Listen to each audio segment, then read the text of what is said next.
Bonjour à toutes et à tous, je suis Fred Bousseau et je suis ravi de vous accueillir dans Trail Business Club, le podcast qui vous plonge dans les coulisses du trail. Trail Business Club est produit par Milestone, le média des professionnels et des passionnés de trail running qui publie tous les 15 jours une newsletter qui couvre l'actualité des décideurs, des organisateurs, des équipementiers, des athlètes, des territoires et organise chaque année Milestone Connect, le rendez-vous business et impact du trail running. Trail Business Club est soutenu par la jeune marque annécienne Wise, qui équipe en vêtements et en matériel les coureurs de trail et d'ultra en mode aventure comme en mode performance, comme l'attestent les nombreux podiums décrochés lors de l'UTMB 2024. Wise est surtout une entreprise en phase avec son temps, qui se veut plus qu'une simple marque, un véritable catalyseur de changement, une start-up qui innove et dépose des brevets, qui fabrique en Europe et produit uniquement la quantité de produits commandés. Wise cherche l'équilibre, l'harmonie et des chemins non conventionnels. Alors, si vous souhaitez découvrir cette marque et ses produits, rendez-vous sur wisetrailrunning.com. Un dernier petit mot avant de démarrer cet épisode pour vous informer que Milestone Connect revient pour sa seconde édition le mardi 25 mars 2025 à Annecy, toujours à l'hôtel Novotel Atria. Une journée pour faire le point sur le secteur et anticiper les futures tendances avec les experts et les figures du milieu du trail, mais aussi du temps pour networker. Infos et réservations sur le site Milestone ou sur les réseaux sociaux.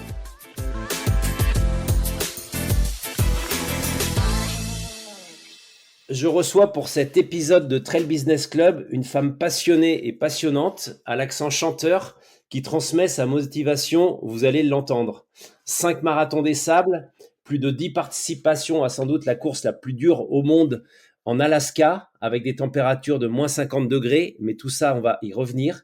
Experte en biomécanique et performance humaine, diplômée d'un bachelor en sciences et physiologie de l'exercice, elle exerce aujourd'hui en tant que consultante auprès des équipes professionnelles et aussi d'athlètes de tout niveau dans différents sports. Elle a travaillé avec le PSG, elle a collaboré avec la NASA ou encore avec l'un des meilleurs tennisman de son histoire, Rafael Nadal.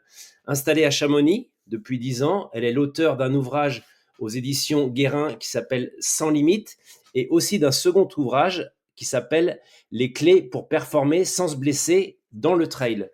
Bonjour Chloé Lantier et merci d'avoir accepté l'invitation. Bonjour Fred, ça me fait plaisir d'être ici. Alors pour les personnes qui vont te découvrir, on a déjà entendu ce petit accent. Tu vas tout de suite nous dire d'où tu viens, te présenter en quelques lignes et puis nous raconter ton parcours à la fois sportif et professionnel. Moi, je suis d'origine, je suis canadienne, je suis d'origine de Montréal, mais j'ai déménagé assez jeune dans l'Ouest canadien. C'est les montagnes et les études qui m'ont amenée vers Vancouver. Donc, je suis allée en premier à Banff, je suis allée à Revelstoke, à Nelson, à Whistler, jusqu'à Pemberton. Mais c'est vraiment les montagnes qui m'ont amenée vers l'Ouest. Et là, j'ai découvert deux choses. J'ai découvert deux passions. J'ai découvert ma passion pour le corps humain et j'ai exploré les sports de montagne. Fait que c'est là que j'ai débuté à faire du trail, du VTT, du ski rando.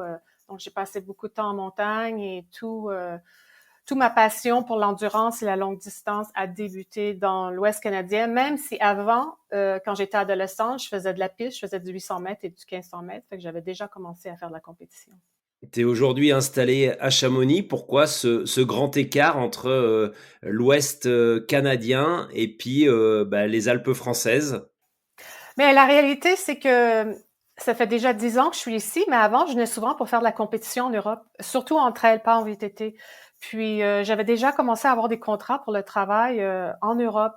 Et ce qui me manquait beaucoup de l'Ouest canadien, c'était ma culture francophone. Je veux pas dire que ça me manquait beaucoup, mais ça fait partie quand même une grande partie de moi. Puis je commençais à avoir des bons amis en Europe, fait que je me suis dit, je vais essayer d'aller habiter à Chamonix. Comme ça, je peux développer aussi mon business dans le milieu européen.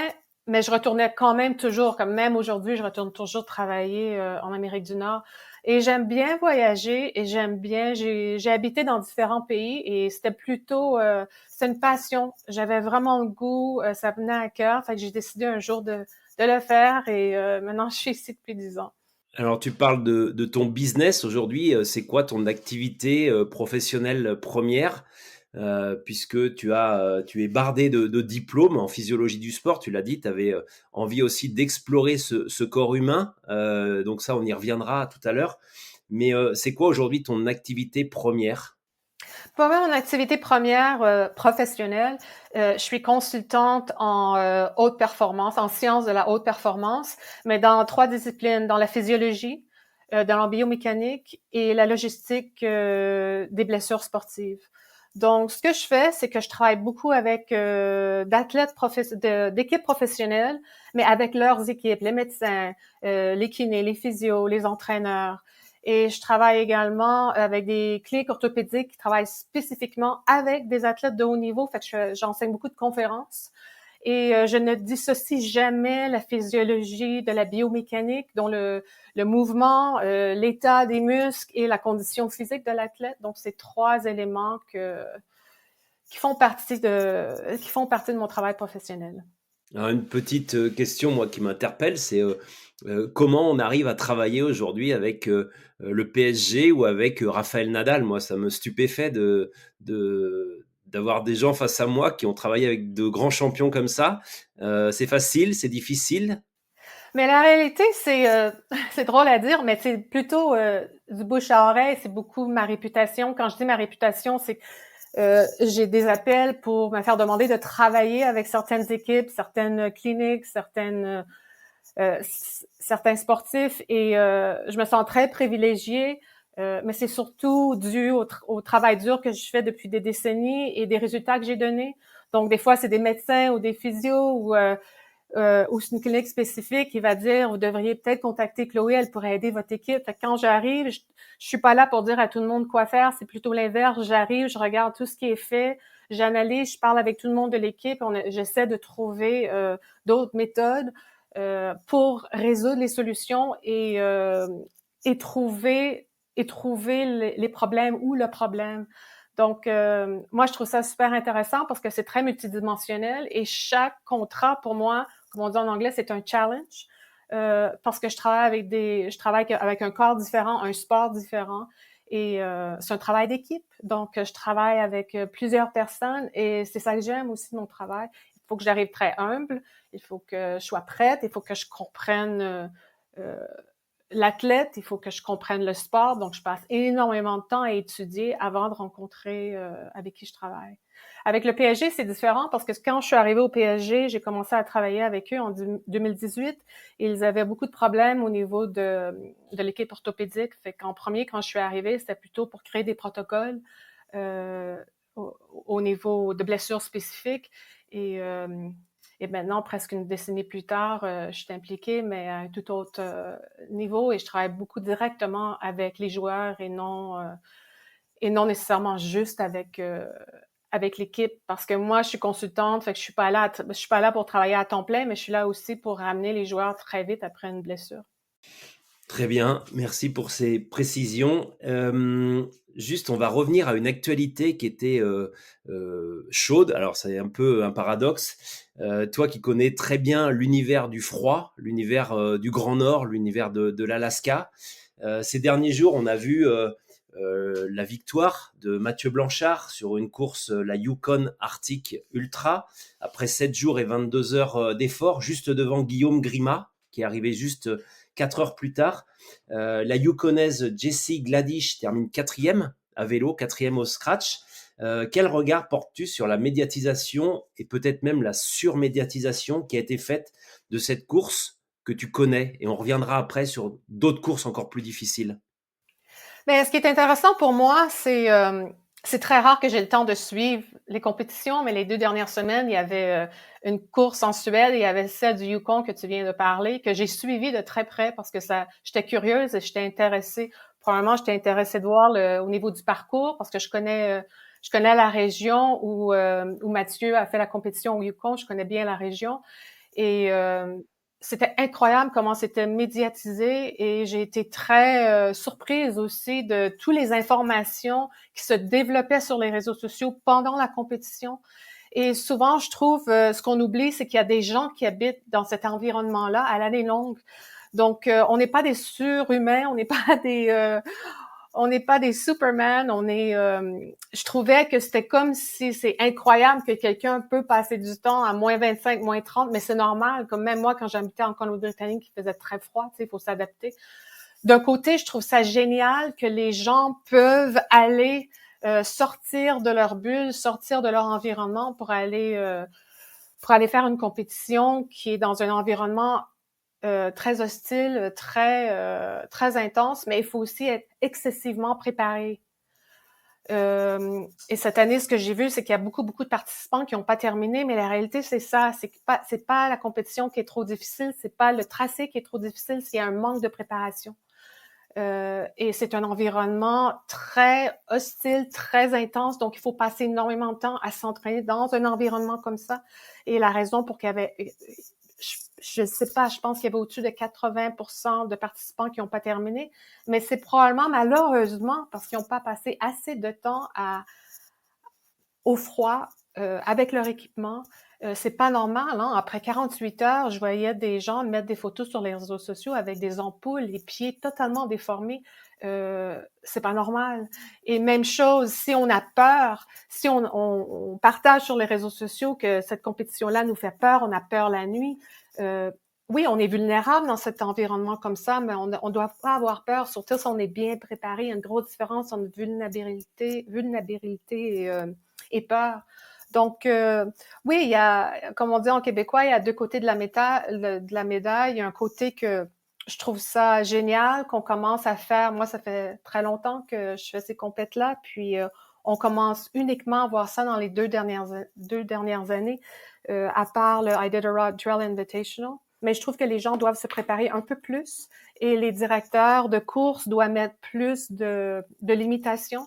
Et je crois qu'on ne devrait pas arriver à une course puis louer son équipement pour faire la compète 12 heures plus tard. Tu sais, si j'ai répondu à ta question.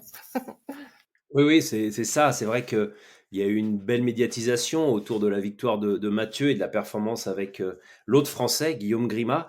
Je rappellerai juste aussi qu'un Français l'avait emporté en 2019. C'était Thierry Corbarieux, qui avait fait beaucoup moins de bruit, qui a aussi, c'est lui aussi imposé sur la version 350 de l'IDA Sport Trail Invitational, sur le 350 miles en 2022, sur le 1000 miles en 2023. Donc, on va y revenir parce que c'est sans doute cette course-là, la course la plus dure du monde, qui va jusque dans l'Alaska, à des températures à moins 50 degrés.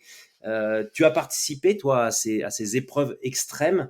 Comment on se prépare à cela? Tu disais tout à l'heure que les gens n'étaient pas assez préparés, mais alors justement, comment on se prépare au froid, à affronter ces températures extrêmes, difficiles?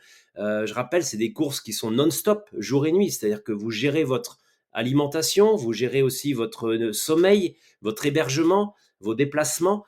Tout est géré, vous êtes en autonomie. Comment se prépare-t-on à ça? Bien, le plus important, premièrement, il faut passer c'est comme un travail de recherche. Il faut passer énormément de temps à tout préparer. L'équipement est le plus important, puis il faut passer du temps à s'entraîner avec l'équipement dans l'environnement qu'on va faire les compétitions. Même si on est un bon trailer, ça ne veut pas dire qu'on va être bon au Yukon et en Alaska.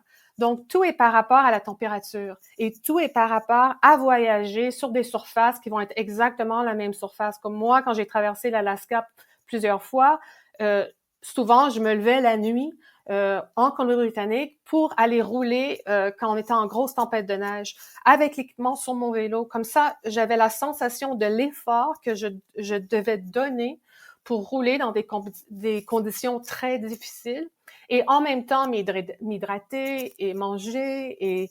Et quand on s'entraîne pour une compète comme ça, on s'en va pas là pour dormir, on s'en va là pour pousser. On peut pas se préparer au manque de sommeil, mais on peut se préparer à l'effort demandé avec le manque de sommeil. Donc moi, ce qui m'a beaucoup aidé quand j'étais en Alaska, vu que j'avais passé beaucoup de temps à m'entraîner, je m'entraînais la nuit pour être capable de pousser quand mon corps est très épuisé. Vous voyez? Donc, quand j'arrivais en Alaska, je savais exactement comment mon corps était pour réagir la nuit ou la deuxième semaine que je suis sur le vélo et j'ai probablement juste dormi 3 heures dans les 5 derniers jours. Donc, au niveau de la confiance, c'est très important. Donc, quand on fait une compétition comme Mathieu vient de faire, ce que j'ai fait en Alaska, c'est que premièrement, on a besoin de la confiance. La confiance, on acquit ça à l'entraînement. Et c'est au niveau de l'équipement, de la température et de la gestion de tout l'environnement. Donc, moi, en Alaska, il y avait tout, comment on pourrait dire ça en français. Désolée, des fois, j'ai pas mes mots en français parce que je suis 50-50 anglophone et francophone. C'est tout le wildlife, tous les animaux très dangereux. On passe à travers la toundra, les chaînes de montagne, on va à le Bering Sea. Après ça, on arrive vers l'Arctique. Donc, il faut se préparer pour des conditions totalement différentes. Et au grand froid. Le grand froid, c'est très difficile. L'humain n'est pas fait pour le froid. En effet, on peut survivre dans le désert pendant une semaine sans avoir d'eau, mais comme on sait en montagne et dans le grand froid, il faut être très préparé. On dépend de notre équipement. Et ce qui est très difficile en vélo comparativement à la marche, le vélo, les pieds et les mains peuvent geler très rapidement. Donc souvent aussi, je courais à côté de mon vélo pour réchauffer mes pieds. Après ça, je me remettais sur mon vélo. Mais ça ne veut pas dire qu'on va plus vite sur le vélo parce que quand il y a énormément de neige, l'effort est plus intense. Donc, deuxièmement, pour s'entraîner pour un ultra l'hiver, il faut être excessivement en forme. Et ça, je l'amplifie. C'est pas comme une ultra l'été en course à pied qu'on peut se dire au pire aller, je vais marcher. Parce que la demande énergétique et l'effort est 2 fois plus qu'une ultra. Parce que premièrement, on est au froid. Et deuxièmement, c'est l'intensité des conditions.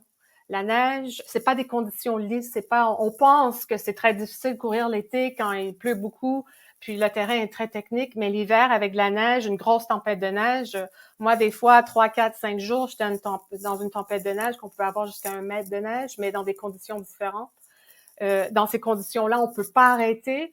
Donc, c'est pas comme si je peux juste arrêter, mettre ma tente, puis attendre, parce que des fois, c'est trop dangereux à arrêter.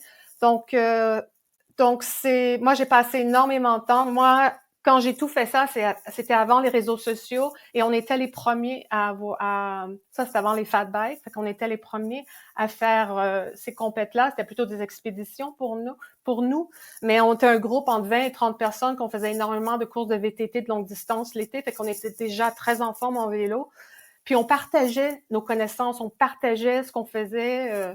Fait qu'on se préparait en groupe, mais quand on était sur le terrain, on était totalement dépendant de nos capacités. Et l'autre chose que je veux terminer, que je crois que ça, moi, quand je regarde avec les décennies, c'est que très peu de nous ne terminaient pas.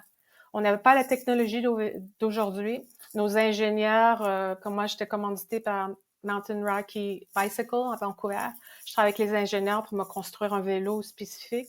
Mais on n'avait pas les fat bikes, on n'avait pas nos GPS, on n'avait pas nos iPhones, mais on performait à un niveau que on pourrait aujourd'hui, avec le même équipement, faire la même chose que les premiers, aller plus vite ou aller plus lent. Mais moi, je trouve que ça a changé ma vie. C'est la même façon que j'aborde mon travail, que j'aborde mes entraînements pour le trail et c'est vraiment un beau sport. Alors justement, quand on va dans ces environnements extrêmes, tu l'as dit, on peut survivre facilement à la chaleur, même si on n'a pas forcément à manger ou à boire. C'est plutôt des conditions, on va dire, favorables. On sait que le froid, les conditions extrêmes, on en meurt très rapidement. Qu'est-ce qu'on va chercher dans ce type d'aventure? Est-ce qu'on joue justement avec un peu les limites de sa vie, mais en même temps, est-ce qu'on joue pas un peu avec les limites de la mort? Moi, c'est une bonne question parce que l'autre jour, j'écoutais un podcast d'un gars, il y a une couple d'années, un Anglais qui a fait le I Did a Bike, le I Did a Ride en vélo, le 100 000, puis il parlait de la mort. Mais moi, je me suis jamais sentie comme ça parce que premièrement, j'adore le froid. Moi, j'ai grandi à Montréal. Quand j'étais jeune, on avait, je veux dire, une fois par 2 semaines, on n'avait pas d'école parce qu'il y avait trop de neige. Puis moi, j'ai toujours aimé le froid. Puis j'ai toujours aimé l'endurance. Fait que j'allais là pour des raisons différentes que peut-être aujourd'hui une personne va aller faire le Yukon Trail que Mathieu vient de faire. Fait que pour moi, c'était puis ce que j'adore de la Colombie-Britannique et ce que j'adore de l'Alaska, comme je t'ai dit tout à l'heure, j'ai passé ma vingtaine dans l'Alaska, chaque hiver presque en Alaska, c'est que c'est un environnement qui me passionne, qui est très beau. Je suis seule dans un environnement en anglais, on dit, laissez-moi trouver le mot en français, mais tu sais, je suis seule dans un espace immense non développée et très loin de la société. Moi, c'est ça qui m'attirait. Le plus dur, c'est quand je revenais à la société, tout le monde voulait savoir combien de temps ça m'avait pris, combien d'heures. Tu sais, c'était toutes les données. Ils voulaient savoir toutes les données. Et moi, je pouvais même pas mettre des mots de ce que j'avais vécu. Tu sais, les moments que j'étais épuisée, mais qu'il fallait que je continue, et les moments que c'était une tempête, mais je pouvais pas arrêter de dormir parce que sinon j'aurais eu trop froid. Mais c'est des moments que j'étais pas là pour avoir ces moments-là. Je veux dire, c'est super. J'ai eu des moments excessivement difficiles, mais j'ai jamais eu peur de mourir parce que j'avais confiance en mes capacités et je m'étais préparée. C'est un peu comme un alpiniste. Puis je faisais énormément d'alpinisme à ce moment-là, fait que j'avais énormément d'expérience à dormir au grand froid. Et ma vie, c'était pas une vie de luxe, tu sais, je veux dire, j'étudiais, je travaillais fort, tu sais, je m'entraînais la nuit, je me levais tôt le matin pour faire mes études. J'avais commencé ma business de consultante, donc mon horaire était rempli de tout. Donc j'avais une grande résistance, je crois, à la fatigue, et ça m'a aidé. Je suis pas une superwoman, c'est pas l'image que je veux donner du tout, mais je travaillais très fort. Puis, fait quand je suis arrivée en Alaska pour faire les traversées, mon mental, c'était de la même façon. Donc, j'étais pas limitée par ma fatigue mentale. Et quand j'étais fatiguée physiquement, je me servais de mon mental ou de mes compétences de survie que j'appliquais pour continuer et moins arrêter et très peu dormir. Non, je rappelle, hein, c'est quand même des courses complètement extrêmes, tu l'as dit, ça part dans des territoires complètement inconnus, sauvages, où il n'y a aucune vie, peut-être un petit peu de vie animale, justement, vous croisez peut-être des ours blancs ou d'autres animaux, mais en tout cas, c'est une course de 1000 miles, donc 1650 kilomètres que tu as fait à vélo. Elle existe aussi en plusieurs formats. Je crois même que d'ailleurs, il faut d'abord terminer la Yukon Arctic Ultra pour pouvoir s'inscrire aujourd'hui, en tout cas aujourd'hui, à cette course de 1000 miles. Et d'ailleurs, c'est, je crois, un des prochains projets de Mathieu Blanchard. Mais justement, des gens qui seraient tentés aujourd'hui, à travers tout ce qu'on a vu sur les réseaux sociaux et ce que tu expliques là, de faire, notamment pour commencer un 300 km ou un 500 km, quel conseil donnerais-tu et est-ce qu'il faut plus avoir un passé d'aventurier que de sportifs, que de trailers, que de cyclistes? Ouais, le plus important, moi, je dis, c'est premièrement, c'est comme tout à l'heure, c'est pas parce que vous êtes un trailer ultra que vous pouvez faire une compète comme ça. C'est totalement différent. C'est un peu comme aller faire le Tour de France puis faire une course de descente de VTT. Vous voyez, c'est deux sports totalement différents. Et il y a des risques aussi. Il y a des grands risques. Il faut être très prêt. Donc, moi, ce que je vous conseille, c'est de passer du temps au froid. Si vous allez faire le Yukon, si Mathieu vous a inspiré, vous devez aller passer comme une couple de semaines en Finlande ou en Suède, ou qui est beaucoup moins loin que le Yukon, mais allez vous mettre dans l'environnement. Moi, je comprends pas les gens qui partent de d'un pays chaud qui vont directement au froid. Oui, on peut partir du froid et aller au chaud, mais peut-être que votre biologie n'est pas faite pour le froid. euh, Puis, il faut aussi exercer le sport dans cet environnement-là parce que l'effort est totalement différent et vous devez aussi vous impliquer. Moi, je connais des gens qui se sont inscrits 3 mois avant le ultra et ils m'ont envoyé un mail pour avoir de l'information et ils m'ont dit, ben, de toute façon, moi, je fais beaucoup d'ultra, j'ai une bonne fondation d'endurance. Non, c'est pas du tout ça. Vous avez besoin de beaucoup de force, beaucoup de pouvoir. C'est très, très difficile physiquement.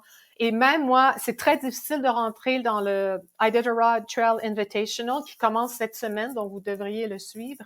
Et il faut avoir beaucoup plus de notions que la force physique.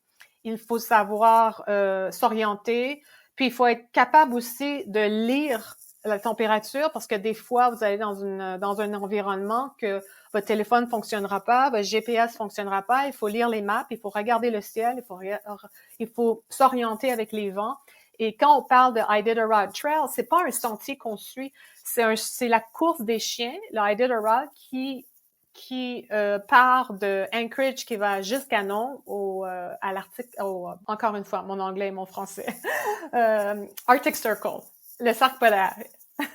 Et c'est plutôt les régions qu'on traverse. Donc, un lac qu'on va traverser, la région du toundra qu'on va traverser, comment on va traverser la chaîne de montagnes. Donc, il n'y a pas comme un sentier Donc, il faut être très confortable dans un environnement, puis c'est très hostile, hein, c'est très... Donc, je veux pas faire peur aux gens, c'est juste que vous avez vu la réaction de Mathieu. Je veux dire, Mathieu, c'est un très grand athlète et d'endurance, et je crois que ça l'a très affecté. Il a eu... Regardez ses poumons, c'est normal. Il faut aussi s'entraîner au froid parce que les poumons doivent s'adapter. Lui, il a eu beaucoup de problèmes avec ses poumons et c'est la raison pourquoi. Donc, il y a beaucoup de choses au niveau physique que vous allez découvrir. Mais je trouve qu'il faut que... Regardez, moi, j'ai commencé à faire ces compétitions-là il y a deux décennies et on commence uniquement à voir d'autres compétitions parce qu'il y a ça aussi, c'est que c'est pas pour tout le monde, ça peut être dangereux. Et mais les compétitions comme Mathieu vient de faire, c'est quand même bien encadré. Vous avez des checkpoints qui sont, vous rentrez au show, il y a des médecins. Le sentier est un peu préparé, donc c'est une bonne façon de débuter. Et pour ceux qui voudraient s'y essayer, il faut déjà aller passer 2-3 jours en montagne dans les Alpes et c'est déjà une bonne indicateur. Quand on passe une nuit à -10 ou -15 à 2000 mètres d'altitude, on se rend vite compte de ce que c'est qu'un environnement de froid.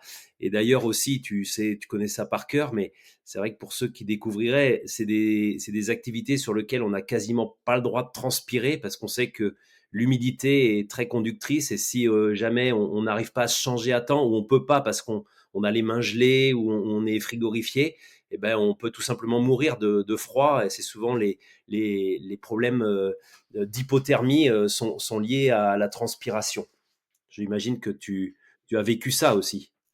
Oui, comme tu viens de décrire, tu sais, je veux dire, on peut en parler pendant 2 heures, mais ce qui est très important, il y a ça aussi, c'est que, tu sais, entre elles, des fois, on a froid, mais on attend avant de mettre le manteau et tout. En Alaska, on peut pas faire ça au grand froid. C'est que moi, d'un minute que je commence à avoir un peu chaud ou transpirer plus, il faut enlever une couche, puis il faut en mettre une la minute qu'on commence à avoir froid. Il faut à 100% être concentré sur le corps humain.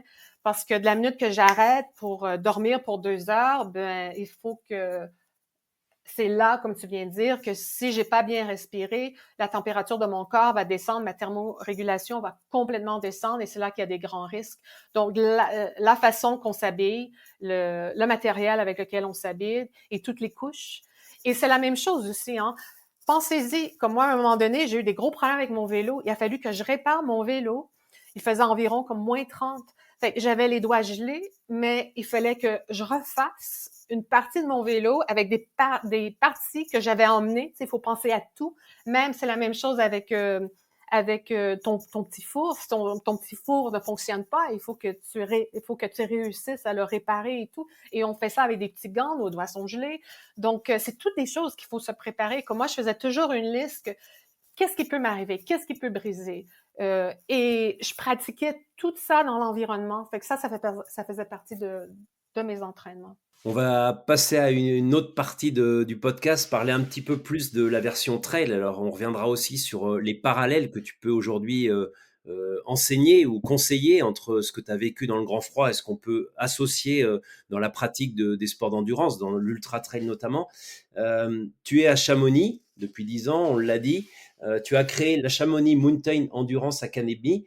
Peux-tu nous dire ce que c'est? Oui, mais le Chamonix Academy, ce que j'ai fait, c'est que premièrement, avant que j'habite à Chamonix, j'avais commencé cette académie-là, mais en Amérique du Nord. Mais ça s'appelait le Cross Training School et j'ai débuté ça dans ma mi-vingtaine et l'objectif, même chose à Chamonix, c'est de partager mes connaissances avec mon expérience, mais aussi tout mon expérience au niveau physiologie humaine, biomécanique, au niveau de mon travail, au niveau de mes études et tout. Donc c'était pas quand j'ai déménagé à Chamonix, j'ai décidé de changer le nom et l'objectif est j'offre des stages, j'offre des séminaires, j'offre des masterclass sur webinaire et tout. Et c'est pour passer du temps avec les trailers. Et même chose, l'hiver, j'offre des stages de ski rando, traversée de glaciers. Je travaille avec des guides de montagne, c'est pas juste moi qui fais ça.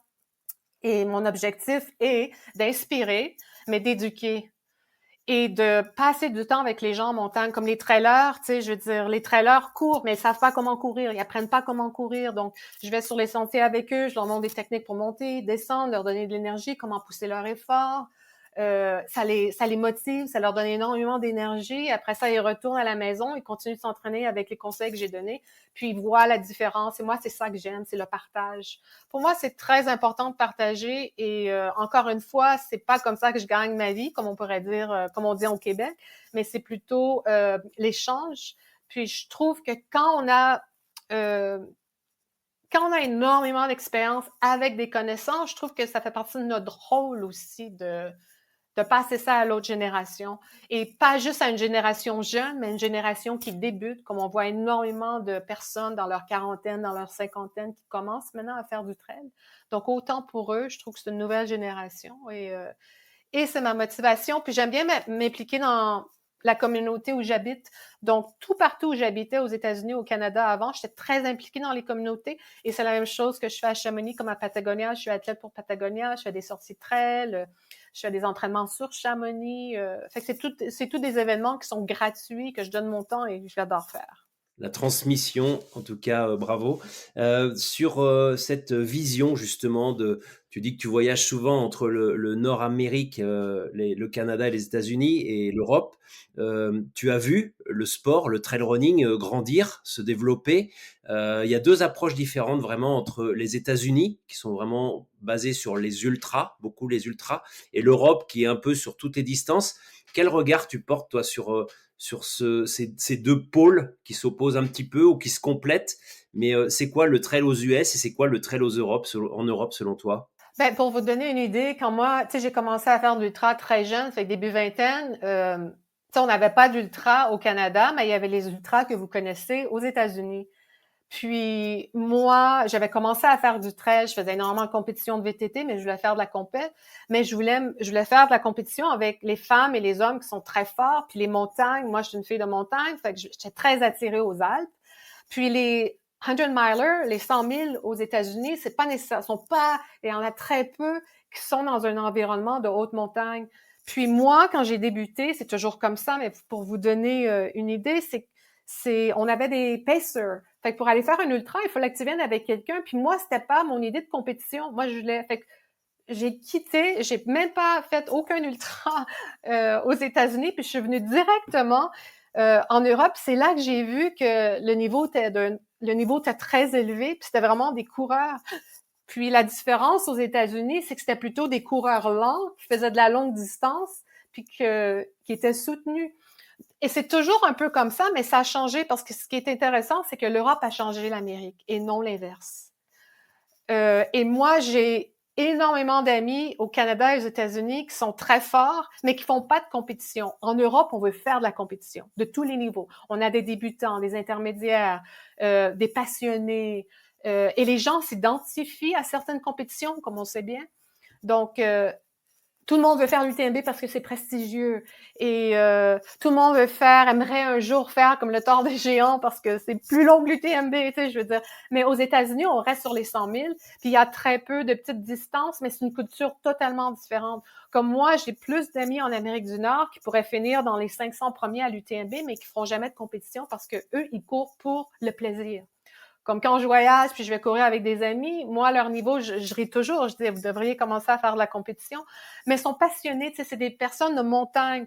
En Europe, je trouve, c'est plutôt des gens qui font du trail, mais pas nécessairement des gens de montagne.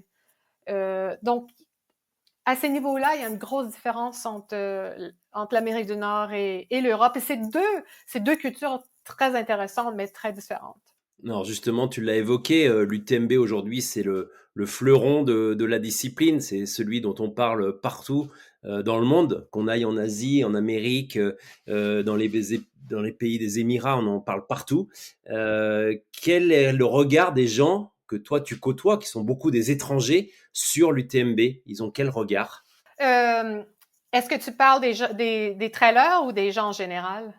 Les trailers et les Les gens en deux. général, ils en pensent quoi de cet événement et est-ce que ça les fait toujours rêver comme un marathon des sables? Toi, tu as commencé d'ailleurs à courir presque par le marathon des sables. Aujourd'hui, le marathon des sables fait beaucoup rêver. Est-ce qu'aujourd'hui, l'UTMB est rendu à ce niveau de rêve comme on peut rêver de faire le marathon de New York, le marathon de Paris, d'autres Ouais. courses? Pas en Amérique du Nord. Seulement, en Amérique du Nord, ceux qui veulent venir faire l'UTMB, c'est les élites, c'est les pros. Parce qu'ils veulent venir faire la compétition avec les pros et c'est la course à gagner. Mais en général, oui, c'est sûr. Tu sais, je veux dire, je mentirais si je disais personne veut venir. Oui, mais le pourcentage de la population de trailers en Amérique du Nord qui veut venir faire l'UTMB est beaucoup plus petite que celle que du groupe européen.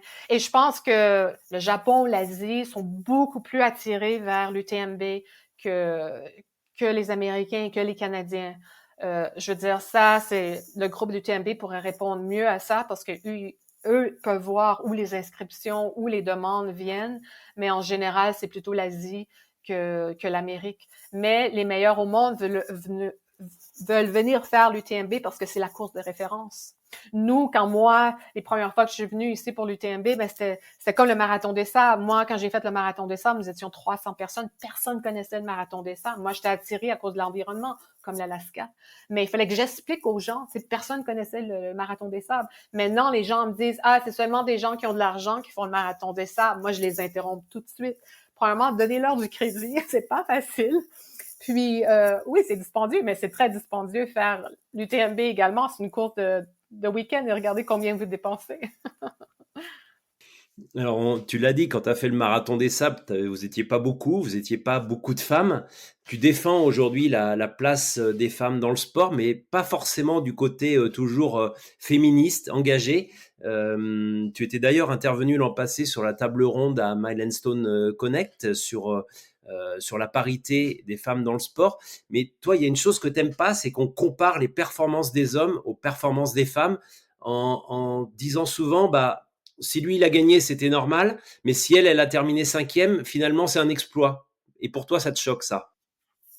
Ça me choque parce que on voit uniquement ce genre d'expression ou de langage dans le trail. Comme les femmes performent dans tous les sports depuis des décennies. Je vais vous donner un exemple. Aux Olympiques, regardez le 10 000 mètres, regardez les temps des femmes et des hommes. C'est incroyable comment c'est très près. Physiologiquement, il y a une différence de 10% entre hommes et femmes. Biologiquement, c'est un peu plus. Mais la réalité, c'est que quand on voit une femme performer dans un ultra, c'est normal qu'elle performe, elle s'est bien entraînée, mais il faut parler de la performance et non comparer. C'est ça la différence. On voit de plus en plus de femmes là en ultra qui sont de plus en plus puissantes, mais il faut regarder comment elles s'entraînent, qu'est-ce qu'ils font. Il faut parler d'eux, de leur performance. C'est comme Serena Williams en tennis. Raphaël Nadal est un des premiers à dire que c'est normal que Serena Williams, pendant des décennies, elle a fait plus d'argent que moi parce qu'elle était tellement plus performante que moi. Vous voyez? Mais entre elles, on parle de l'opposé. On parle de... vu qu'une femme fait 9e ou 2e, Courtney, elle fait 2e, 3e, 4e d'un ultra, ben c'est parce qu'elle a vraiment... tu sais, elle est très forte entre elles. Oui, c'est impressionnant, mais c'est normal. Regardez les temps de marathon, il y a plein de femmes qui courent des marathons en dessous de 2,20, mais on parle de leur performance. Et je trouve que c'est un peu vieille école, c'est tout. Tu sais, c'est un peu vieille école, puis je dis pas ça de, tu sais, je juge personne, c'est pas négatif ce que je dis, mais il faut arrêter de comparer hommes et femmes, il faut regarder les performances. Et l'autre chose qu'il faut se rappeler aussi, c'est il y a moins de 20% de femmes d'entre elles. Donc, c'est sûr qu'il y a moins de femmes qui vont être dans les 50 premières parce qu'il y a beaucoup moins de femmes. C'est pas une question qu'il n'y a pas 50-50 hommes et femmes, c'est juste qu'on est beaucoup moins, donc il y en a moins qui vont performer. Mais regardez toutes les performances de marathon, de demi-marathon, de 10 000 mètres, de 5 000 mètres, de cross-country, je veux dire, hommes et femmes, il y a des records du monde, des records olympiques, et tout est progressif avec les temps. Même moi, je crois que nous sommes très loin des temps qu'on pourrait avoir même en ultra, même pour le marathon, avec des entraînements plus innovateurs, plus progressifs, un peu plus loin des ondes cardiaques et tout. Je crois que hommes et femmes, on pourrait courir ces ultras encore de façon beaucoup plus rapide avec de meilleures stratégies. Alors justement, est-ce que t'aimes pas trop qu'on compare, mais je vais m'y lancer un petit peu, en tout cas sur des échelles d'évaluation qu'on est obligé d'avoir à certains moments. Est-ce que, selon toi, les femmes ont des capacités mentales supérieures ou différentes des hommes? Et est-ce que c'est ça qui les aide à être aussi performantes et même peut-être plus performantes des fois que certains hommes, notamment dans les taux d'abandon. Tu disais, il y a à peine 20% de femmes qui font de l'ultra, donc les performances sont plutôt très bonnes comparativement. Mais est-ce que justement, ces facultés, qu'elles ont peut-être plus que les hommes, est-ce que les hommes sont plus facilement sujets à abandonner qu'une femme? Est-ce que les femmes vont plus facilement au bout d'elles? Toi, tu l'as vécu sur les épreuves que tu as faites. Est-ce que c'est aussi une force que les femmes ont et que les hommes n'ont pas? Bien, je pense que moi, honnêtement, personnellement, et avec toute mon expérience du corps humain, moi, je veux dire non, mais je vais vous expliquer pourquoi. Moi, je trouve que c'est plutôt par rapport à l'individu. C'est plutôt comment on gère la douleur, comment on gère la fatigue. Donc, il y a des femmes qui gèrent très bien la fatigue et la douleur. Même chose chez les hommes. Je connais des femmes qui sont très fragiles. Il y a des hommes qui sont très fragiles. Donc, je veux pas dire oui parce que c'est très individuel. C'est très, très, très individuel. Et ça dépend de notre relation également, comme notre relation avec notre perception de l'effort et de la fatigue. Et ça, c'est pas inné en nous. Oui, comme il y a des personnes qui peuvent endurer la douleur à un point que c'est presque inhumain et d'autres personnes sont très fragiles. Et ça n'a rien à voir entre hommes et femmes. Je sais que en ce moment, on parle beaucoup que les femmes ont plus d'endurance que les hommes. Mais moi, je veux pas dire ça parce que comme je dis, je comprends très bien le corps humain et il y a tout le côté humain. Ça veut pas dire qu'on va mettre 50 femmes et 50 hommes à la même course que Mathieu vient de faire au Yukon, qu'il y a plus de femmes qui vont terminer que les hommes parce que ils ont plus la capacité à endurer. Tu sais, c'est plutôt une préparation. Euh, on a une capacité. Puis on n'est pas non plus, c'est l'autre chose qu'on parle beaucoup, plutôt au niveau anglophone, anglo-saxon, que, que ici en France, mais on parle beaucoup en ce moment aussi que les femmes deviennent plus puissantes, plus elles avancent dans la vie. Mais ça, c'est faux. Ça, on n'est pas comme du vin. Ça, on compare les femmes avec du vin. On devient de plus en plus endurante avec les années. Non, le présent dépend de notre passé. Donc, comment vous êtes entraîné dans la vingtaine, la trentaine, comment on s'entraîne hier, comment on s'est entraîné le dernier mois, la dernière année, va influencer nos résultats pour le futur. Et beaucoup, beaucoup de la capacité mentale est par rapport à notre entraînement, à toute la spécificité, Donc, ça également, c'est mon opinion personnelle et professionnelle.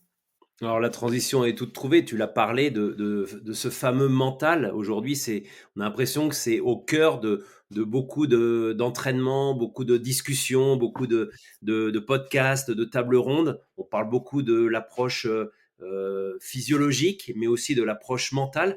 Est-ce que tu crois qu'aujourd'hui, c'est une chose que l'on travaille suffisamment? Est-ce qu'on peut la travailler ou est-ce qu'il faut faire comme à l'entraînement physique? Est-ce qu'il faut vraiment pousser ses limites au maximum pour pouvoir progresser mentalement?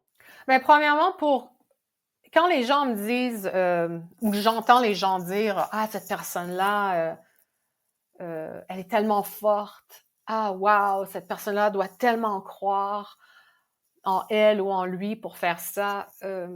Moi, quand on regarde la physiologie du cerveau, vous pouvez croire les 950 personnes qui n'ont pas terminé l'UTMB l'an passé, quand ils se sont inscrits, ils croyaient probablement en eux.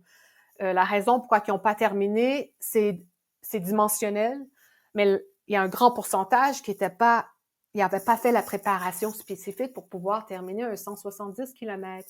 Et je crois que nos capacités mentales on peut pas dissocier le physique du mental. Donc, nos capacités mentales d'endurer et de performer et de passer à travers la fatigue mentale s'entraînent à l'entraînement. Donc, il faut pousser nos efforts. C'est ça la différence. C'est que, encore, on revient à la perception.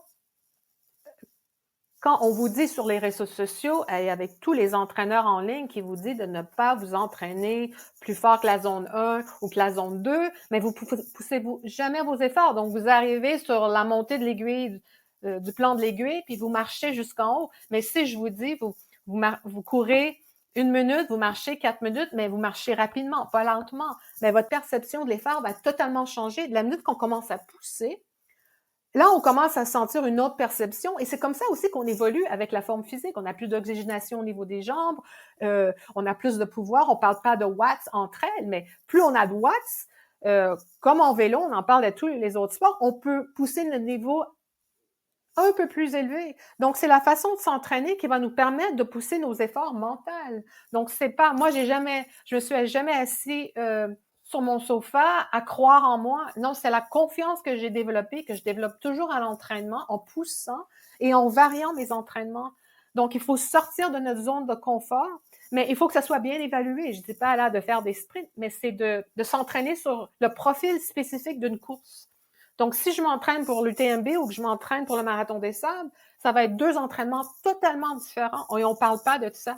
Et on gagne la confiance en s'entraînant pour un profil. Donc, comme par exemple le Marathon des Sables, des fois, je vois les entraîneurs qui disent vous devez vous entraîner pour comme des 100 000. Mais on court pas 100 000 dans un Marathon des Sables, c'est 5 courses différentes. Puis il y en a juste une qui est au-dessus de 50 km. Donc, il faut s'entraîner à courir des plus courtes distances, mais c'est la récupération qui est importante. C'est récupérer pour le lendemain. L'UTMB, c'est défier le dénivelé. Donc, ça, c'est pas avoir une force mentale, c'est l'entraînement encore spécifique. Et c'est comment gérer toutes les stratégies d'hydratation, de nutrition, tous les problèmes gastro-intestinaux, tout ça, souvent, sont des facteurs qui vont faire que le trailer ne terminera pas. Et c'est pas parce qu'il y a une faiblesse mentale, c'est qu'il y a un manque de préparation au niveau des stratégies. Et finalement, je trouve que ce qui manque énormément entre elles, c'est le côté pacing, le rythme. On n'enseigne pas aux trailers à avoir différentes vitesses et comment changer de vitesse, comment marcher lentement, comment marcher rapidement, comment courir lentement avec une cadence plus évoluée. Donc ça, c'est toutes des vitesses différentes, sans travailler trop fort, qu'on économise de l'énergie, de l'effort musculaire et qui nous donne aussi beaucoup d'énergie au niveau mental parce qu'on prend contrôle de notre logistique à travers... parce que courir l'UTMB, par exemple, c'est un voyage dans plusieurs sensations. C'est comme faire 20 compétitions en une compétition. Donc, si vous ne vous préparez pas pour le profil spécifique, bien, vous arrivez là avec une défiance, vous arrivez là avec un grand manque de confiance. Donc, ça, au niveau mental, c'est très difficile quand vous arrivez au Contamine ou même à Saint-Gervais de penser, mais je pourrais jamais terminer. Et c'est pas parce que la personne n'a pas le potentiel. Donc, il y a une grosse différence ici avec, je sais pas si je me suis mis assez clair, mais c'est pas une question de force mentale ou de croire en soi, c'est de la façon qu'on s'entraîne pour avoir la confiance et le physique.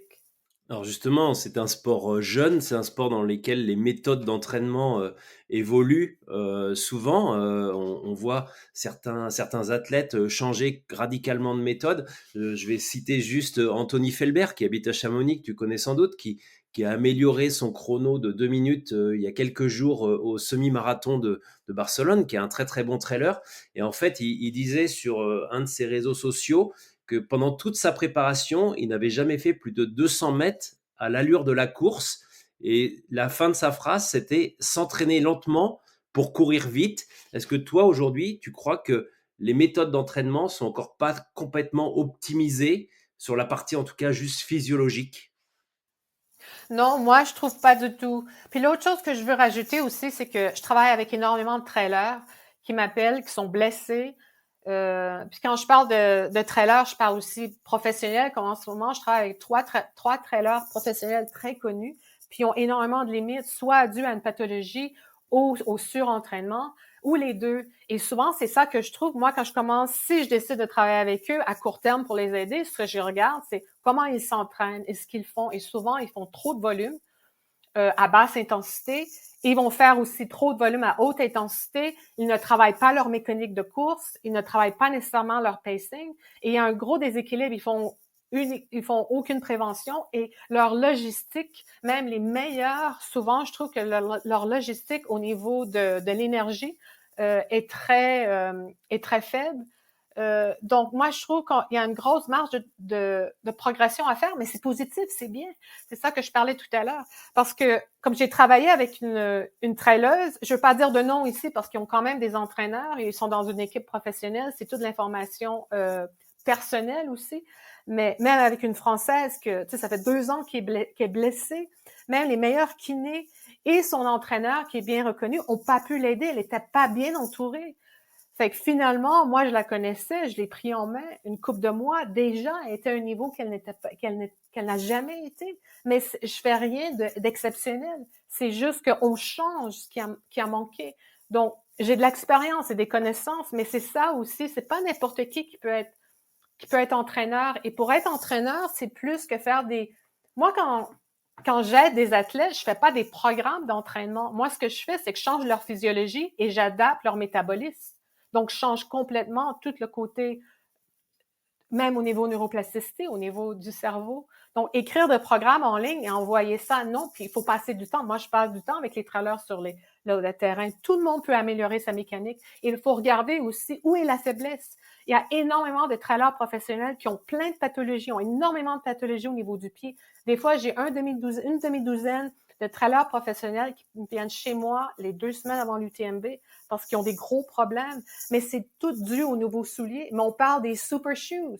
Mais les super shoes sont très rigides, ils créent énormément de problèmes au niveau des pieds, mais on parle pas de motricité du pied, on parle pas de force du bas de la jambe. Donc ça, c'est toutes des choses qu'on doit implémenter dans les entraînements qui font une grosse différence. Et tous les petits détails et les petits changements, c'est pas des gros changements, c'est ça aussi. Mais il faut être ouvert à apprendre, à améliorer ses connaissances. Moi, j'apprends toujours. Je travaille avec les meilleurs des meilleurs.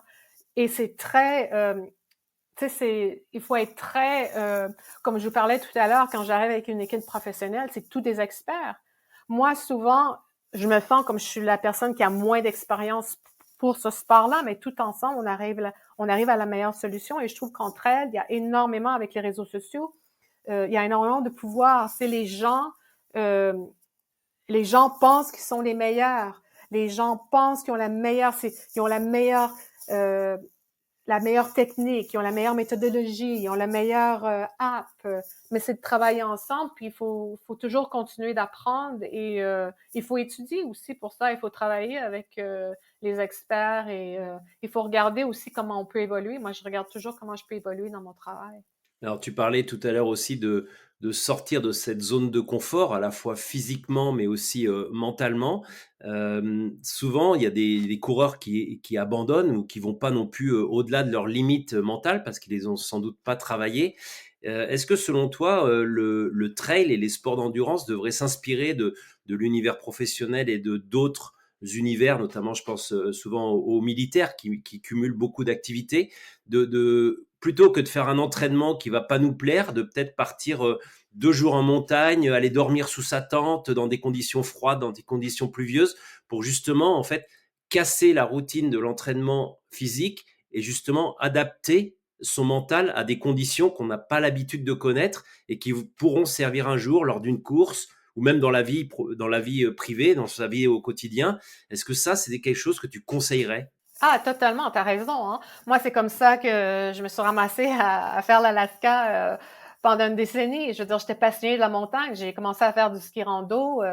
Tu sais, mes amis, quand je suis arrivée dans l'Ouest canadien, mon groupe d'amis était plus âgés que moi, avaient énormément d'expérience. Plusieurs étaient des montagnards, des guides de montagne. On passait énormément de temps à camper, faire du ski rando. En Colombie-Britannique, c'est l'opposé des Alpes. Des fois, il faut 2 heures pour rentrer.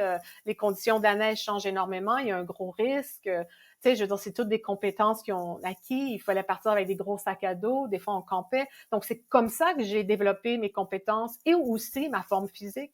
Et oui, c'est ça qui manque aussi, je trouve, en Europe, surtout en France, c'est profiter des montagnes et aller passer du temps. Et je veux pas me répéter, mais le plus important, c'est être dans l'environnement et voir comment le corps et la tête s'adaptent. Et si c'est pour vous, forcez-vous pas à faire quelque chose. Il faut être passionné. Comme moi, le froid est très difficile, mais il y a une intensité que j'aime beaucoup. Mais c'est pas pour tout le monde. Comme moi, j'irais pas faire de la plongée sous-marine, ça m'attire pas. Vous voyez, il faut vraiment Il faut aimer ce qu'on fait. Forcez-vous pas juste parce que c'est un exploit d'aller là et d'être au froid ou d'être à la chaleur ou d'être en montagne. Il faut apprécier. On doit rien à personne.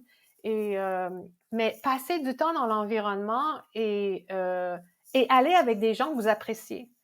Passer du temps entre amis. Moi, j'ai développé ça, comme je vous disais, même tous les gars et les filles avec qui on a participé à l'Iditarod en Alaska. C'est des amis très proches que je vois pas souvent, mais ils ont partagé la même chose que moi et on a un lien très, très, très, très fort.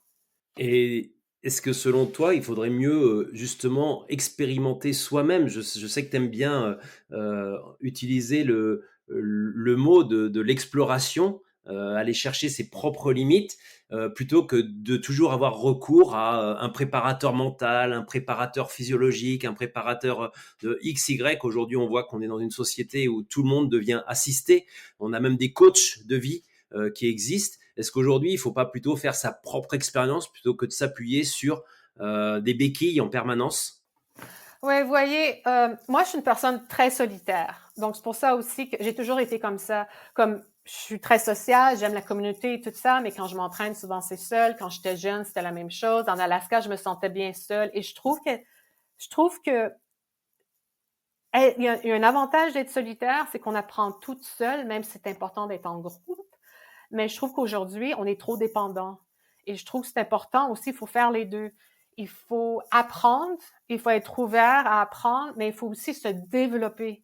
C'est pas être assis. Ici, on parle du sport, on parle pas de, de situation mentale. On parle pas de déficience, de, on parle pas de problèmes mentaux ici, je veux juste être clair.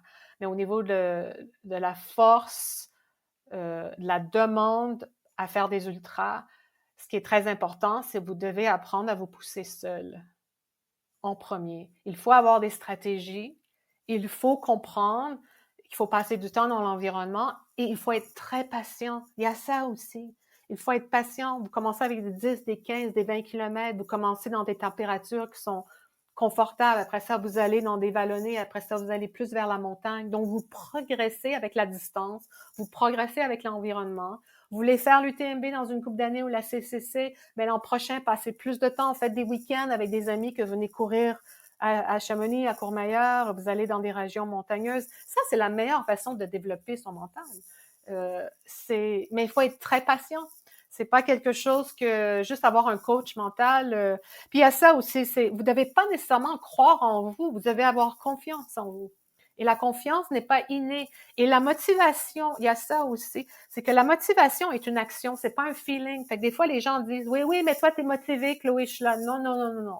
Moi, je me lève le matin. Ça fait partie de mon rythme de vie. Tu sais, je me lève à 5 heures pour m'entraîner, j'ai une grosse journée de travail. Je sais que je me lève pas à 5 heures, je vais regretter, j'aurai pas la même énergie. Donc, ce qui se motive, c'est comment je vais me sentir tout le long de la journée. Donc, la motivation, c'est une action. Donc, il y a ça aussi. Il faut arrêter de tout soit centré autour de nos sentiments, de se dire, même si j'ai pas le goût, mais je me lève, j'ai fait quelque chose de très bien, je suis allée m'entraîner. Vous n'avez pas besoin d'avoir le goût, mais vous le faites. Et plus vous allez le faire, plus vous allez avoir le goût, parce que vous allez devenir de plus en plus en forme, et vous allez avoir de plus en plus confiance, parce que vous allez vous entraîner de plus en plus dans l'environnement où vous voulez progresser. Mais il faut passer beaucoup de temps dans cet environnement-là. Alors justement, est-ce que c'est pas parfois contre-productif d'aller s'entraîner à la fois physiquement et mentalement quand on n'a pas du tout envie? Quelqu'un qui a passé une dure journée au travail, qui a des soucis personnels, qui est tracassé, qui est fatigué, si on lui dit bah, va t'entraîner, ça va te sortir de ta zone de confort, mais est-ce que finalement c'est pas contre-bénéfique tout ça? Mais il y a deux choses. C'est bien que tu amènes ça.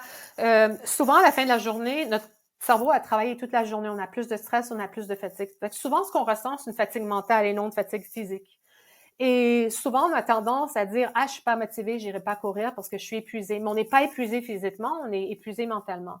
Et un entraînement court, mais dynamique, avec une bonne cadence ou un bon rythme moyen, peut nous aider à relâcher la fatigue mentale et se servir de notre physique pour nous sentir bien, revenir à la maison, être plus libéré au niveau stress, se sentir mieux au niveau d'émotions, avoir des meilleures sensations et de dormir mieux le jour. Mais il y a une grosse différence à être surentraîné avoir trop fait.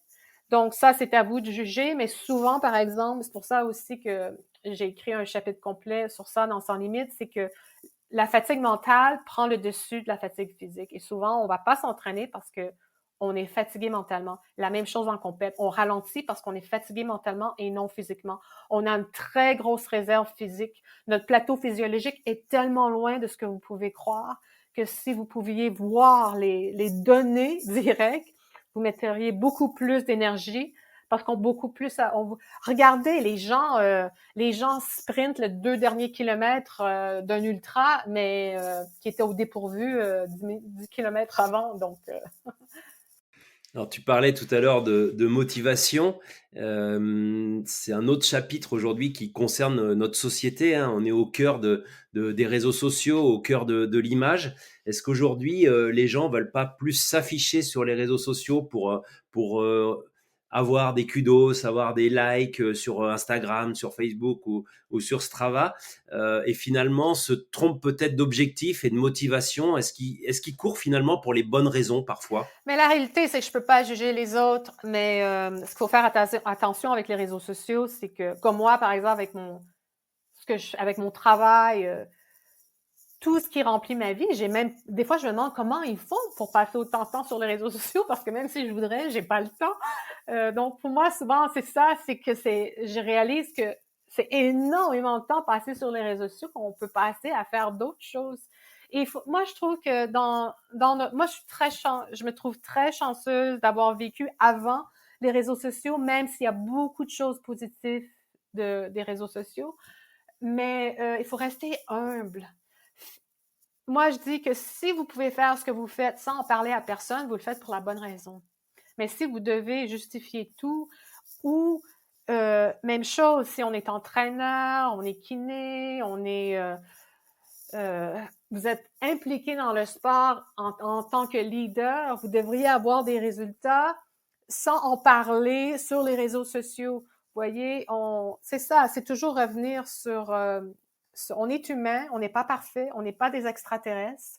Puis, je trouve que c'est bien de partager, mais partagez votre expérience et non nécessairement les compétences. Comme moi, je ne mettrai jamais de post sur les dernières recherches. Je fais de la recherche à la NASA, je fais des recherches avec des grands centres orthopédiques. Les bonnes recherches ne sont pas sur les réseaux sociaux. Ce que vous lisez sur les réseaux sociaux, c'est pas les vraies recherches.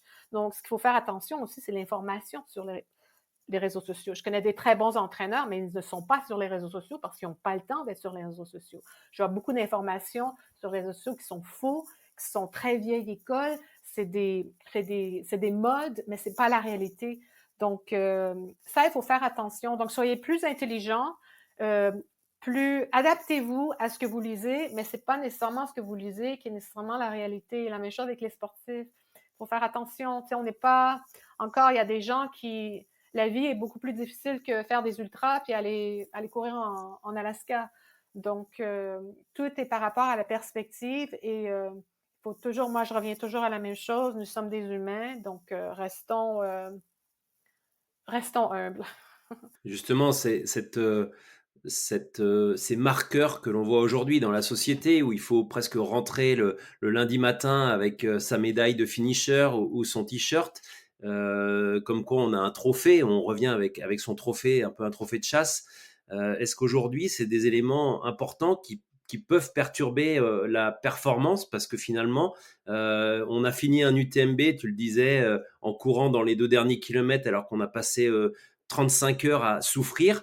Est-ce que finalement, les réseaux sociaux peuvent venir masquer une réalité de souffrance et finalement d'un plaisir qu'on n'a pas eu pendant beaucoup de temps et on se souvient que de cette photo qu'on a à l'arrivée, mais qui vient quelque part cacher que on s'est peut-être trompé d'objectif et que tout le monde n'est pas fait aujourd'hui pour faire l'UTMB ou le Tour des Géants, mais qu'on peut trouver beaucoup de plaisir à juste faire un 20 km, un cross du Mont Blanc, un Cirzinal, d'autres courses beaucoup plus simples, que tout n'est pas le reflet des réseaux sociaux. Oui, ce que je trouve très dommage par rapport aux réseaux sociaux, c'est qu'il y a beaucoup de personnes qui ne terminent pas. Et ils mettent toute leur préparation sur les réseaux sociaux, ils vont faire un ultra et ils ne terminent pas. Donc, après, ils doivent toujours donner les raisons et expliquer pourquoi ils n'ont pas terminé. Et ça, je trouve que c'est pas bon mentalement. C'est pas bon pour l'athlète, c'est pas bon pour le sport, c'est pas bon pour la communauté et c'est un côté très négatif des réseaux sociaux. Donc, moi, je dis toujours, si vous entraînez, entraînez-vous pas pour être sur la ligne de départ, mais sur la ligne d'arrivée. Comme ça, vous êtes prêt et vous avez pas, et vous avez pas besoin d'expliquer rien à personne. Sentez-vous pas que vous devez expliquer pourquoi vous n'avez pas terminé. Le plus important, c'est quand vous revenez à la maison après une couple de jours, regardez pourquoi je n'ai pas terminé. Qu'est-ce qui s'est passé? Qu'est-ce que je dois améliorer? Qu'est-ce que je dois enlever? Qu'est-ce que je dois rajouter? Ça, c'est le plus important et vous devez rien à personne. On vous aime de toute façon. Tous vos amis et votre famille sont éblouis que vous faites ces compètes-là. Donc, vous devez, mais avec les réseaux sociaux, souvent les gens pensent qu'ils doivent s'exprimer, qu'ils doivent partager, qu'ils doivent s'excuser. Et ça prend tout le côté, tu sais, dans le fond, si vous terminez pas, c'est pas grave. Vous êtes déjà, tu sais, vous avez déjà fait un certain nombre de kilomètres, mais je trouve que ça peut être très négatif au niveau émotionnel. Moi, j'ai travaillé avec plusieurs trailers, même au niveau que je vous parle en ce moment, au niveau émotionnel, mais ça les affectait physiologiquement également. Il faut garder la notion pourquoi, quelle est mon intention et que dois-je faire? Et comme tu viens de dire tout à l'heure, c'est que faites un demi-marathon avant de faire un ultra. Moi, je veux dire, même quand je m'entraînais pour mes premiers 30 kilomètres, j'avais tellement peur, je m'entraînais tellement fort parce que moi, mon but, c'était toujours de courir le plus possible dans une course et je pensais même pas à la terminer parce que je venais de cette génération-là et je venais de la piste. Fait que quand tu fais du 800 et du 1500 mètres, on s'entraîne excessivement fort. Fait que quand je suis arrivée dans le trail, ben j'avais la même mentalité. Et c'est avant les réseaux sociaux. Puis j'étais une des premières Canadiennes qui est venue faire de la compète en Europe. Fait que j'avais la pression, mais ma pression, c'était d'être le mieux possible. J'arrivais pas là en disant que j'étais très bonne. C'était plutôt le contraire. Je savais que le climat de niveau était tellement élevé qu'il fallait que je m'entraîne très fort pour être dans la moyenne. Alors, on va arriver au terme de ce podcast. Ça fait déjà près plus d'une heure qu'on est ensemble avec Chloé Lantier et ce petit accent que j'aime beaucoup. Selon toi, est-ce qu'aujourd'hui, l'avenir du sport, et même au-delà de la société, va beaucoup être autour de l'exploration du cerveau? Parce que c'est vrai qu'on connaît très peu de choses, mais aussi au niveau, tu l'as dit tout à l'heure, de l'entraînement, mais aussi de l'analyse de la data. On voit aujourd'hui que la data rentre beaucoup dans l'analyse de la performance, de l'optimisation des performances. Mais est-ce qu'on va adapter cette data à la fois à la physiologie, mais aussi à la physiologie du cerveau, quelque part? Oui, mais vous voyez, ça, c'est un gros... ça fait partie de mon travail. Et une chose qu'il faut comprendre, c'est que la technologie va toujours être limitée par la science humaine, puis on peut avoir les meilleurs mathématiciens, les meilleurs data, mais ça ne veut pas dire qu'on va pouvoir explorer la meilleure physiologie. C'est tout ensemble qui est très important. C'est comment on se sert de données, comme moi je vois en ce moment comment on se sert de données, mais il y a plein de données que moi je me sers quand je travaille avec les athlètes qu'on n'en parle pas, mais je comprends la physiologie. Pour explorer cette physiologie-là, on a besoin de ces données-là. Comme on parle beaucoup de nutrition, mais on ne parle pas de comment on brûle nos calories. On parle combien de calories on devrait manger, vous voyez. Même chose, les watts, c'est super important. Quand on est cycliste, les watts, c'est numéro un. On ne parle pas de watts entre elles. Donc, moi, ce que je vois, c'est que premièrement, on doit évoluer au niveau physiologique. Il y a une physiologie au niveau du cerveau, c'est ce que j'ai parlé un peu avec vous pendant la dernière heure. Ça, c'est important, mais il faut apprendre à se servir du cerveau avec les physiologies et quelles données on peut explorer. Mais encore une fois, ce n'est pas la technologie qui va explorer le corps humain. Même à la NASA, c'est la même chose. Quand on travaille avec les astronautes, on travaille sur le côté humain, toute la physiologie, toute la biologie, tous les mécanismes. Et ça, c'est pour amplifier la technologie. C'est pas l'inverse. Puis là, je trouve en ce moment qu'il y a un gros boom au niveau des datas, mais on oublie le côté humain. Parce que des fois, je travaille avec des équipes et je vois toutes les datas qu'ils ont, je vois tout le software qu'ils ont. C'est incroyable.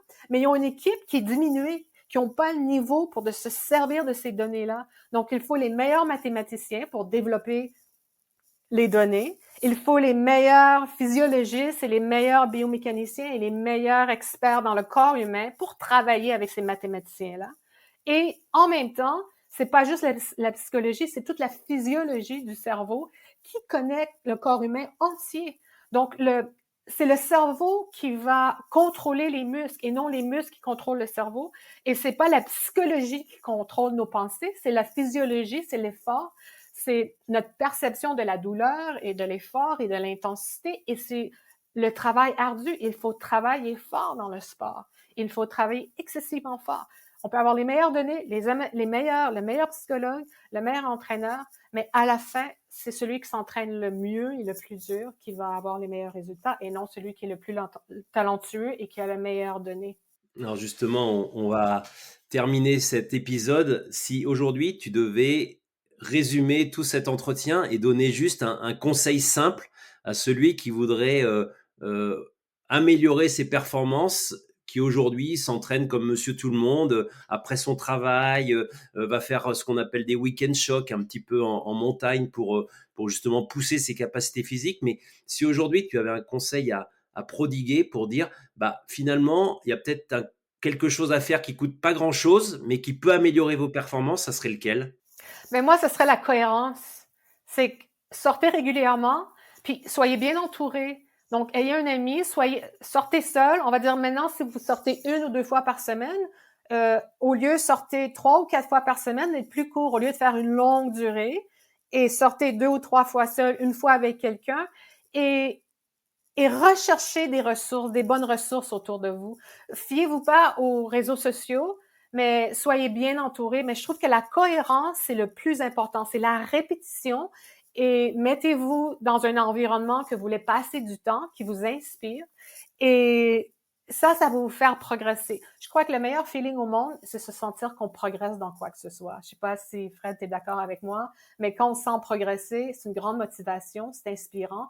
Puis on a le feedback direct qu'on devient en meilleure forme, qu'on a le goût de sortir. Mais tout débute avec la cohérence et la passion et l'amour de l'activité qu'on veut faire. Parfait, merci Chloé. Juste, si on veut te rencontrer à Chamonix, on te rencontre où? Ben, si vous voulez me rencontrer, la meilleure chose, c'est que vous m'envoyez un message sur Instagram. Et je fais des sorties 1 à 2 fois par mois de la boutique Patagonia. C'est ouvert à tout le monde, c'est super sympa. Si vous êtes à Chamonix, là, j'en fais un à la fin du mois de mars. Si vous voulez passer du temps sur les sentiers ou quoi que ce soit, la même chose, hein. Je veux dire, j'ai un horaire très chargé, mais c'est comme ça aussi qu'on fait des connexions. Vous pouvez toujours m'envoyer un message. Et si vous allez sur chamonixacademy.com aussi, vous pouvez m'envoyer un mail de cette façon-là. Merci beaucoup. Et puis, je rappelle le dernier livre que tu as sorti aux prestigieuses éditions Guérin, qui s'appelle Sans limite et qui revient sur tous ces sujets qu'on a abordés. Merci beaucoup. Je sais que tu as un emploi du temps très chargé parce que tu pars en déplacement dès demain matin.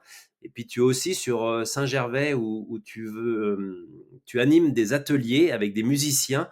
Et ça, je pense qu'on en reparlera un jour parce que j'ai assisté hier à une table ronde entre musiciens et sportifs de haut niveau dont tu faisais partie. Et c'est vrai que le parallèle entre la musique et le sport était un sujet très intéressant qui mérite sans doute d'être développé aussi pour les sportifs de haut niveau. On en reparlera. Je ne sais pas ce que tu en penses de ça aussi. Ah oui, je suis totalement d'accord. Très, très d'accord avec toi. Mais merci beaucoup, Fred. Hein? Ça m'a fait plaisir de faire partie de ton très beau podcast et j'espère que vous avez apprécié. Merci Chloé, puis à bientôt. Et de toute façon, on se reverra du côté, en tout cas, du marathon du Mont Blanc ou de l'UTMB ou dans les rues de Chamonix. Merci et bon courage. Merci beaucoup.